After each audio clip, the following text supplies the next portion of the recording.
اسماعیل جان الحمدلله که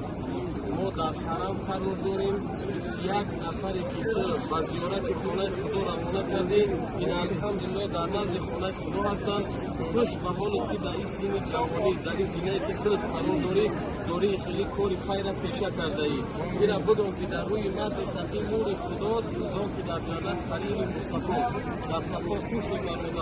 در صفا خوبی و بی اسبه شیدت رها در عوض این نکی این جوانمردی این دستگیری ها این خوبی ها این نکی ها نکی دنیا و آخرت برات خواهانیم آمین و پروردگار در عوض این مصیبت وزبین که فراق فرزند بود